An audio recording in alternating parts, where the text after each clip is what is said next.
Hello, everyone. This is Adam Meister, the Bitcoin Meister, the Disrupt Meister. Welcome to Today in Bitcoin. Today is July the 11th, 2017. This is home of original cryptocurrency news. I make up my own shows. I don't take ideas from reading CoinDesk or these traditional places out there. I don't use clickbait titles. Hey, golden hold, strong hand. Okay, so link to Sunday's show below. Guys, always check out the links section below for important links. You can get, cool shirts like this. You can get your Trezor, your storage devices.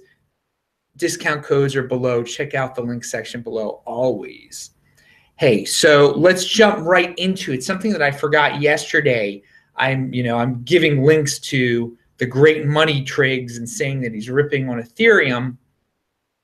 But I should have read this because Ethereum is being scrutinized now. People are taking time to think about it, and the price is going down. It's not having a good time, and it's just being tested like Bitcoin has been tested before. So it's going through the trials and tribulations that a major cryptocurrency is expected to go through, that Bitcoin has already gone through.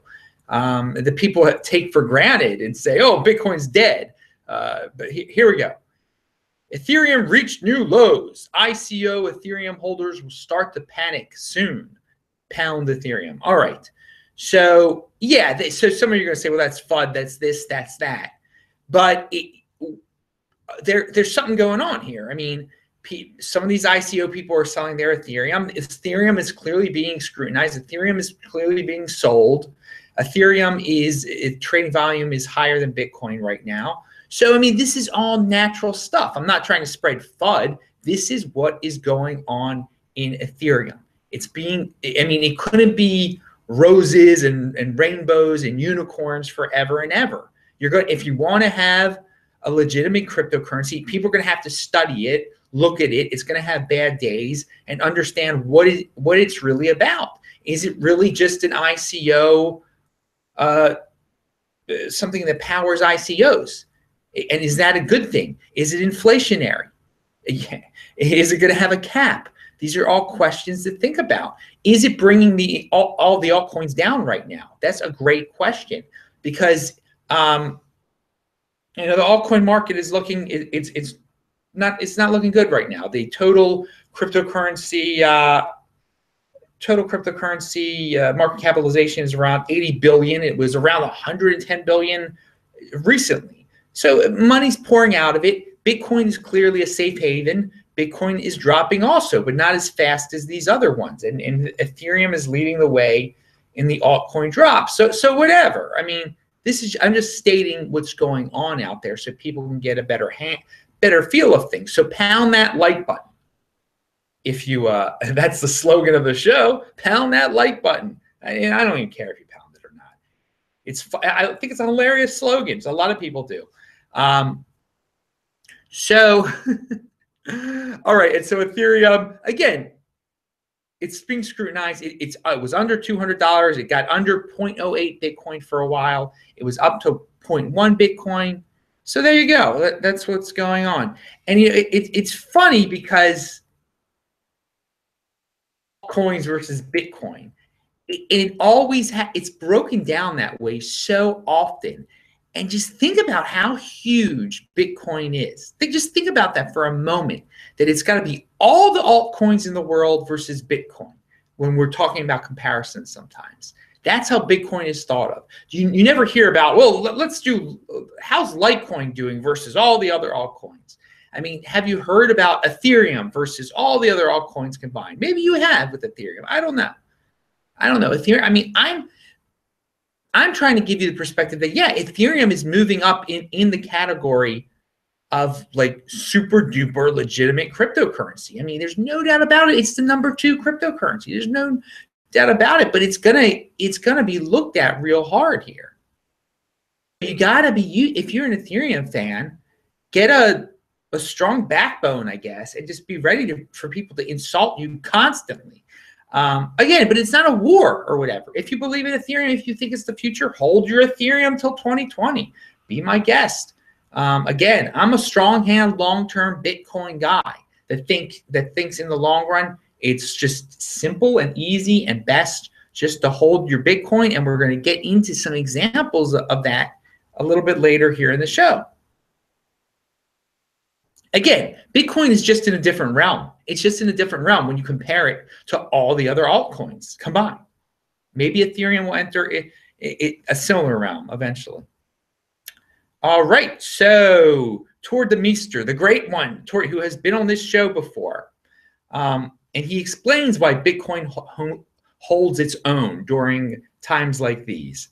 It has the longest track record of stability, real-world use, inelastic demand, and it's the crypto reserve currency, deepest liquidity. There you go. Those reasons are all things that these other altcoins don't have. These are all all those things I just mentioned are incredibly important factors when you're deciding what is a cryptocurrency, who is the leader, which cryptocurrency is the leader. You can't say that about Ethereum, all of those things I just said. You can't say that about anything except Bitcoin. It's a simple point, but it's an important point. So is Bitbug the new terminology out there to replace gold bug? I read somewhere someone saying, "Hey, you're a Bitbug." You know how people say, "Yeah, that guy's a gold bug." You know? So yeah, there are Bitbugs out there. Maybe Adam Meister's a Bitbug. Who knows? Pound that like button. All right, so Bitcoin is dead. A lot of you newbies aren't familiar with that terminology, but you probably should get familiar with that, become familiar with that. People love to say Bitcoin is dead. You hear it all the time. And if you're new, you're probably not used to it. And maybe you're saying to yourself, well, my altcoin's awesome, so Killer Bitcoin is dead now. You know, Bitcoin people have been through, if you're a veteran of Bitcoin, you've been through it a million times. So newbies, get used to it. So that's a great transition into FUD Court. Now, back in the day, malls used to have food courts. Now, someone suggested this idea to me, a person who emailed me at adam@tresorhelp.com, a fan of this show, said, Adam, you should have a segment on your show about FUD Court. You should have a FUD court where people go to your FUD court, just like they used to go to the food court, and look around at all the FUD establishments that are FUDing on Bitcoin or FUDing on cryptocurrency. So today, we have our first two entries into the FUD court. They're a joint entry. And it's Greg Hunter. I mentioned his show. I mentioned his show all the time. Back in the day, I used to say, why won't he talk about Bitcoin? Well, now he's talking about Bitcoin. He had a guest on yesterday, and or the other day. I finally watched it. I don't know who this guy is. He was ripping on cryptocurrency, especially Bitcoin. He ripped on Ethereum, some also. And Greg Hunter is like saying, you should liquidate your Bitcoin holding before August the 1st. And that's the worst thing you could do, first of all. I mean, he's scaring people about this August the 1st date. The guy was kind of agreeing with Greg Hunter and adding to that. Liquidation of Bitcoin before August 1st is a terrible idea. I mean, I've gone over before why, if you think there's going to be a hard fork, why you want to have Bitcoin pre-August 1st, how that people are going to be hoarding Bitcoin before August 1st. So they don't have to worry about the supposed craziness that's going to happen after August 1st. And there's nothing to worry about on August 1st. First of all, these two guys, Greg Hunter and this dude, are just like fighting away with it. So it's really embarrassing. The show is quite embarrassing at times for Greg and his host. And it makes me think that Greg just covers a lot of subjects that he has little knowledge of and just knows he can milk doom out of. And he was milking a lot of doom out of Bitcoin. And he kept on saying, so basically, this is the year of volatility for Bitcoin. Year of volatility for Bitcoin. I'm going to talk about that. And dude, Greg, I mean, were you around for 2013? And no, you weren't. For Mt. Gox, and I mean, there have been a lot. First of all, we're already halfway through the year of Bitcoin. It's just going up, up, up. And we've had 2013, it went up, it went down. That was volatility. So, I mean, Greg's naming this the year of volatility. It's already halfway through the year where we haven't had volatility. So I guess Greg knows something I don't know. I mean, what? So it was total FUD. These two are the first entry into the FUD court. Again, malls used to have food courts, used to hang out in the food court and mischief. So now we're going to have a FUD court here where you can hang out and get into all sorts of mischief with all the FUDsters like Greg Hunter and his guests. So I linked to the show. I'll give you, you can watch it yourself and decide if this is the year of Bitcoin volatility and if you should sell all your Bitcoin before August. And the guy's like, so many people will be liquidating before August 1st. What the? Dude, it's a way for you. If you liquidate, you're going to regret. It's a way for speculators to pick up on your foolishness and profit off of your panic. Have a strong hand. This is about having a strong hand. And there's been talk, you know, FUDsters out there there's the new governance FUDsters out there. You know, they talk about how people, you just can't, there isn't some master or governance that can just suddenly change Bitcoin. And that's a weakness. All right. We know that. We know that it's hard to change Bitcoin. We get that. So, okay, if you think it's bad, that it's really difficult to change Bitcoin, then, all right, jump on some coin that it's easy to change and let the market decide. What do people want? Do they want something that's stable and hard to change like Bitcoin? Or do they want a coin that you can change all the time and centralize? Do you want decentralization? Or do you want a centralized coin? Do you want something that's like the current fiat regime? Let the market decide. Let the market decide. There you go. Let's see what's popular. Right now, you can review everything I just said during this entire show and see that Bitcoin is the clear leader for various reasons. The Tour de Meester tweets, whatever you want to go to. So let's see. Let's see. If you've got magic coin out there, cure cancer coin, and it's totally centralized and it's great, it all of a sudden everyone jumps on it, then I guess being decentralized is terrible and Bitcoin is horrible. All right, so no, I'm not going to say that. That's for another day. Oh yeah. So something that was said in the Greg Hunter show. And and this is a challenge. If people want to interview me about this, then let's do it, mainstream media. All right. I accept, stop this FUD out there that no one earns Bitcoin. No one earns that. All people are doing is they're getting Bitcoin and using a third party to change it back into dollars. They said, no, there's no merchants out there that they don't want Bitcoin. They just want a quick way to get money. And you know what? I bet a lot of them do. I bet a lot of them, but stop saying that there are no people out there that want Bitcoin. I want Bitcoin. When I do my search, again, if you want the Adam Meister consultation for your set up your Trezor, a crypto, you send Bitcoin my way. And I keep it as Bitcoin because I value 0.1 Bitcoin, 0.15 Bitcoin, 0.2 Bitcoin, whatever we agree for you to pay me. And I do get paid a lot. So, hey, that's life. If you don't like that, then use someone else. But it's good to me. I can't complain. That's the way I value my services, in Bitcoin. So it's going on right now. It's a way to directly deposit your value into your savings account. It's great that way. It's just people who value savings, which is a completely lost art form here in the Western world. This is the way you directly deposit into your savings account, because once I get my Bitcoin, I don't use it.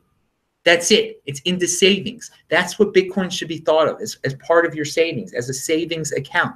And this is, and some of you are probably like, what is he talking about here? I know it's a new paradigm. It's a new way of thinking about things, a way to earn, and it just goes straight to your savings. You're not dealing with buying frivolous stuff, and it's just a new thing. So, and again, people complain about the Bitcoin price being too high and that they can't buy Bitcoin. Well, here you go. Or think of a way that you can earn Bitcoin. Have a yard sale. Sell stuff on Craigslist. I don't know. The option is out there. Someone's longing for Bitcoin. You shouldn't be yelling that Bitcoin price is too high. You shouldn't be complaining, saying, "Hey, people aren't trying to earn Bitcoin out there. It's too difficult to earn, but it's out there. You can think savings, think long term. Have a strong hand, people. Ignore the FUD. This is a very unique concept. It's a very unique tool here. It's exciting stuff, Bitcoin. It's exciting. Direct deposit into your savings account. I'm gonna talk about that more in future shows, but I wanted to introduce that concept today. And can you do this with other cryptocurrencies? Sure you can. Sure you can. I've asked for Ethereum before. Do people ask? Do they want to earn Ethereum though, or do they want to turn it into Bitcoin? That's a question. I don't know. Maybe some do. If someone wants to earn Litecoin, turn it into Bitcoin. I don't know if they're going to keep it long-term Litecoin. I don't know. But if you consider those savings vehicles, then hey, earn directly into your savings account with your Litecoin and your Ethereum also. Steem-based dollars fell under $1 now in value. They were up to they were $1.75, $2. I don't even know what they were before. Okay, so is this a sign of the bear market of altcoins really taking hold? I mentioned the other day that it was the ridiculous. These Steem-backed dollars were trying to aim at being worth $1, and they were $1.75. So now they're under $1. Maybe this is a sign of that. This is really that rationality is coming back to the land of Poloniex and all of these altcoin meccas, and we're going to see a correction. So pound that like button. And remember, people are still cashing out in the Bitcoin, that altcoins are just a way to earn Bitcoin for people. It's clear. And I meant to say this before. I probably have said it before. There are a lot of people out there who feel they must do something with their Bitcoin. They must spend it. They must buy ICOs with it. They must get into some cloud mining scam with it. They must get into BitConnect. They can't just sit on their Bitcoin. They don't understand that it's a savings account.